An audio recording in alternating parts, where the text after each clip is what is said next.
ஆச்சி பாதாம் ட்ரிங்க். ஆச்சி பாதாம் ட்ரிங்க் ஒன்னு வாங்கினா ஒன்னு ஃப்ரீ. தமிழகம் கல்வியில் சிறந்து விளங்குவதை ஏற்றுக்கொள்ள முடியாத மத்திய அரசு மும்மொழி கொள்கையை கொண்டு வந்துள்ளது என திராவிடர் கழக தலைவர் கி வீரமணி குற்றம் சாட்டியுள்ளார். திருவாரூர் மாவட்டம் குடவாசல் அருகே திராவிடர் கழக தலைவர் கி வீரமணி செய்தியாளர்களுக்கு பேட்டியளித்தார்.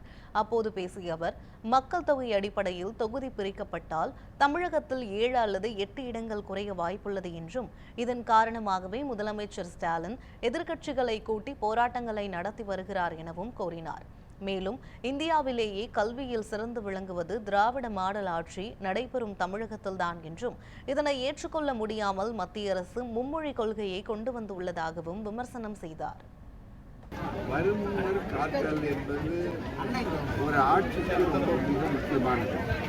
அதுபோல இன்றைய ஒப்பற்ற முதல்வர் ஸ்டாலின் அவர்களுடைய தலைமையில் இருக்கக்கூடிய திராவிட மாடல் ஆட்சி இதை முன்னாலே உணர்ந்து சில மாதங்களுக்கு முன்னாலேயே இந்த தொகுதி குறைப்பு, மக்கள் தொகையை கட்டுப்படுத்த வேண்டும் என்பது ஒன்றிய அரசாங்கத்தினுடைய கொள்கை. அதை சிறப்பாக செய்ததற்கு தண்டிக்கக்கூடாது, பாராட்ட வேண்டும். தமிழ்நாட்டில் இருக்கிற 39 இடங்கள் பாராளுமன்றத்திற்குரிய இடங்களை மேலும் குறைத்து ஒரு 7-8 தொகுதிகள் குறையக்கூடிய அபாயம் இருக்கிறது என்பதை பல மாதங்களுக்கு முன்னாலே நம்முடைய முதல்வர் ஆபத்து என்று சொல்லி எதிர்கட்சிகளையும் சேர்த்து அனைவருக்கும் கட்சி கூட்டம் ஒன்று போட்டு, அனைத்து கட்சி கூட்டத்தை போட்டு அதில் பிரகடனப்படுத்தாங்க.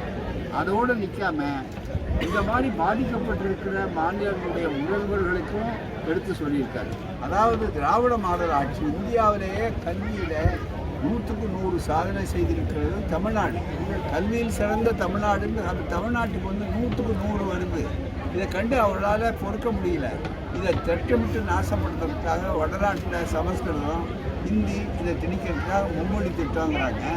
அது ஏற்க மாட்டோம், எங்களுக்கு கிடையாது. 50 வருஷத்துக்கு மேலே மும்மொழி திட்டத்தை ஒழிச்ச ஒரு ஆட்சி இந்த ஆட்சி, திராவிட ஆட்சி.